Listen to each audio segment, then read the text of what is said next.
Какие налоговые льготы полагаются жителям республики? Поговорим сегодня в программе «Интервью». Здравствуйте, я представляю гостя в студии. Анастасия Азанова, главный специалист-эксперт отдела камерального контроля номер 2 Управления Федеральной налоговой службы России по Республике Башкортостан. Анастасия Владимировна, здравствуйте. Здравствуйте. Итак, мы сегодня говорим о том, что у нас есть имущественные налоги, есть льготы. Вот давайте начнем наш разговор с того, как, во-первых, как узнать. Вот я, естественно, налогоплательщик среднестатистический. Какие льготы мне полагаются? Ну, давайте начнем с того, что какие имущественные налоги у нас вообще существуют. У нас их 3. То есть это транспортный налог, земельный налог и налог на имущество физических лиц. И все собственники, обладатели этих имуществ уплачивают имущественные налоги. Земельный налог и налог на имущество физических лиц у нас регулируется как налоговым кодексом, так и нормативно-правовыми актами органов местного самоуправления. А транспортный налог у нас региональный, поэтому у нас принят закон о транспортном налоге, поэтому все льготы и ставки как раз-таки прописаны в этих нормативных документах. И поэтому, чтобы ознакомиться с полным перечнем, у нас существует такой интернет-сервис на сайте ФНС России, справочная информация о ставках и льготах, в который можно заглянуть и как раз-таки посмотреть, в зависимости от того, где находится имущество, какие льготы причитаются. Какие льготы полагаются разным категориям населения? Потому что у нас есть физические лица, которые работающие население, есть пенсионеры. Естественно, наверняка у них есть разные льготы. Вот давайте подробнее расскажем об этом. Да, по налогу, но у нас, так как 3 налога, поэтому у нас льготы разнообразные. Конечно, пенсионеры – это самая большая категория наших жителей республики, но вообще по налогу на имущество у нас 15 категорий различных. Вот. Поэтому, конечно, пенсионеры и предпенсионеры – это те жители, которые до пенсионной реформы с 2019 года являются тоже предпенсионерами, они также получают те же льготы, которые и пенсионеры. Кроме того, по налогу на имущество не только те льготники, которые указаны в категориях, но и все жители Российской Федерации пользуются льготами в виде уменьшения кадастровой стоимости в отношении квартир, жилых домов и комнат. То есть кадастровая стоимость, с которой рассчитывается налог, уменьшается на кадастровую стоимость, допустим, квартир 20 квадратных метров, по жилым домам на 50 квадратных метров, по комнатам 10 квадратных метров. То есть все, в принципе, пользуются льготами. Вот. Но если пенсионерам необходимо заявлять о своих льготах, то для получения вычета заявление не требуется, он предоставляется налоговыми органами самостоятельно. Кроме того, хотелось бы сказать, что Социальным фондом России предоставляются сведения о пенсионерах, предпенсионерах.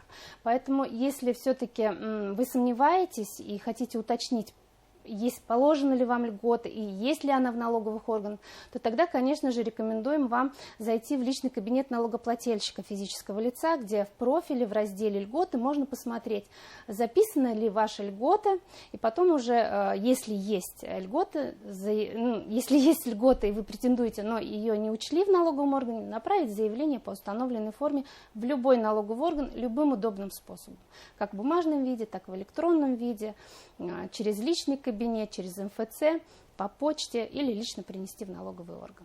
А если говорить о работающих, о тех, кто работает, но относятся к категории физлиц, какие льготы полагаются?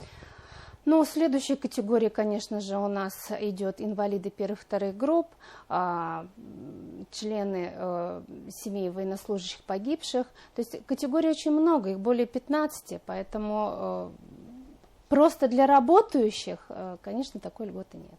Если говорить об участниках специальной военной операции, им полагаются льготы? Конечно. Как мобилизованным гражданам, так и лицам, которые ушли по контракту, им положены льготы. Тем более сейчас немножко расширил налоговый кодекс.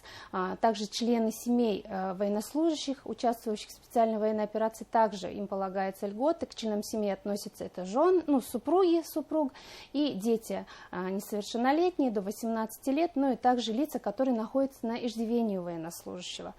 Вот, поэтому, в принципе, сведения о военнослужащих, мобилизованных к нам поступают из Министерства обороны Российской Федерации. О контрактниках, конечно, меньше. Поэтому, если есть есть такой военнослужащий, который не получает льготы, или там члены их семьи, мы рекомендуем, конечно же, направить к нам заявление с приложением подтверждающих документов, допустим, справки о прохождении службы, военном билете и так далее. То есть уполномоченный орган выдает такие документы, и мы, конечно же, предоставляем льготы. Есть еще одна категория населения, которая у нас, которая требует, наверное, особого отношения. Я говорю сейчас о многодетных семьях. Вот какие им полагаются преференции? Да, многодетным семьям у нас тоже по налоговому кодексу предусмотрены, да, преференции. Это в виде уменьшения кадастровой стоимости 600 квадратных метров одного земельного участка, да, то есть если у него есть земельный налог, он уплачивает. Ну и также по налогу на имущество у него уменьшается кадастровая стоимость жилого дома на 7 квадратов и квартиры на 5 квадратов из расчета на каждого несовершеннолетнего ребенка. Кроме того, как я уже сказала, земельный налог и налог на имущество у нас являются местными налогами, поэтому органы местного самоуправления зачастую тоже принимают дополнительные льготы в отношении таких категорий, полностью освобождая их от уплаты налога. Допустим, вот в городе Уфа у нас для многодетных, как для многодетных родителей, так и для детей предусмотрено освобождение по одному объекту. А если говорить о несовершеннолетних детях, да, вот вы только что сказали о том, что им тоже, да, полагаются какие-то налоговые льготы. Вот что еще здесь можно отметить?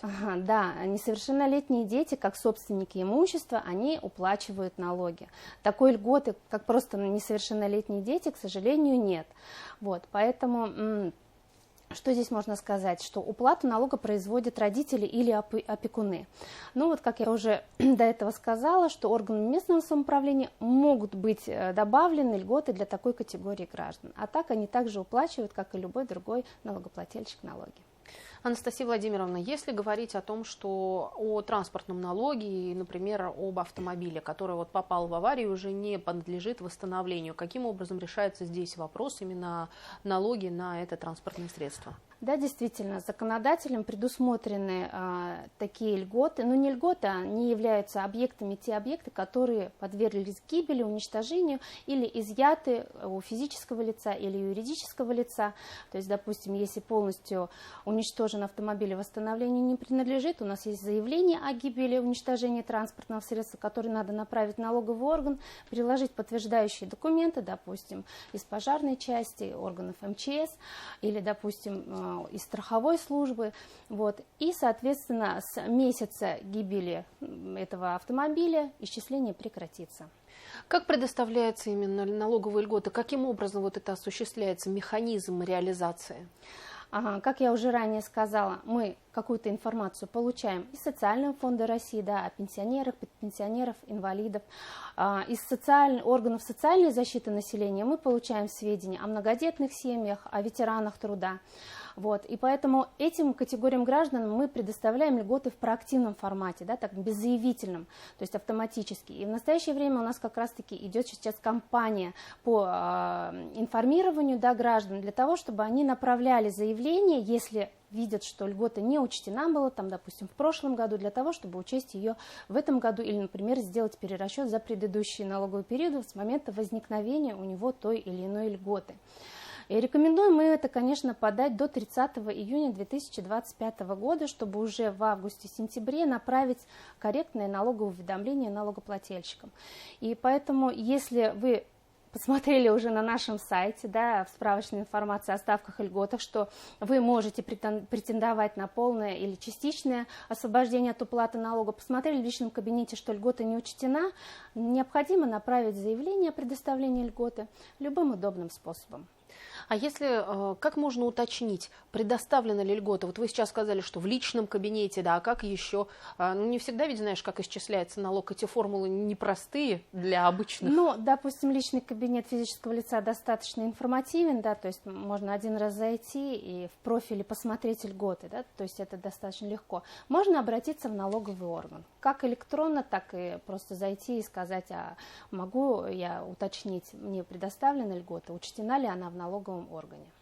Как можно предоставить заявление на льготу, да, и как можно вообще рассказать о том, что ты вот уже находишься в статусе предпенсионера, да, или, допустим, ветеран труда, как можно это сделать?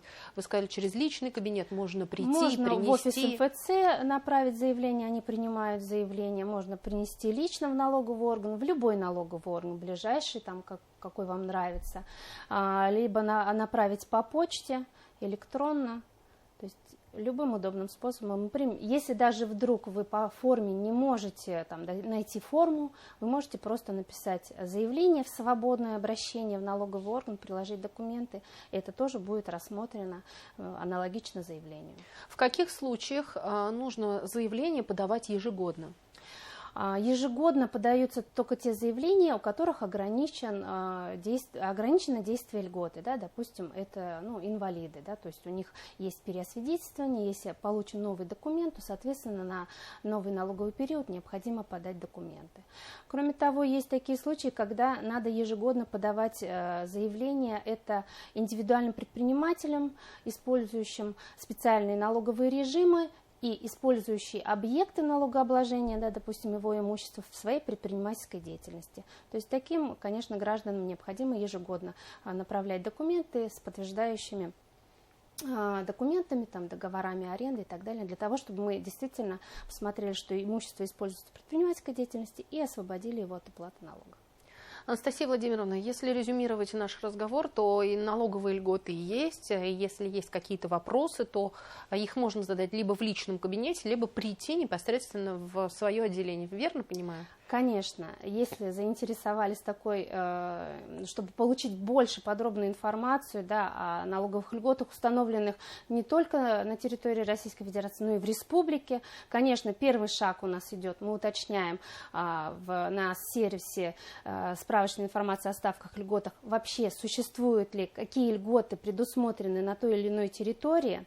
Потом идем в личный кабинет, смотрим в профиле, есть ли льгота, или задаем вопрос в налоговый орган, а могу ли я претендовать на какую-то льготу, и уже получаем ответ от налогового органа там, в виде уведомления о подтверждении получения льготы, либо отказ. Спасибо огромное, что пришли сегодня к нам в студию, рассказали о том, что есть, в принципе, налоговые льготы, как ими можно воспользоваться и какие, в принципе, люди, да, слои населения имеют право на преференции. Спасибо. Вам спасибо. Это была программа «Интервью». Спасибо, что были с нами.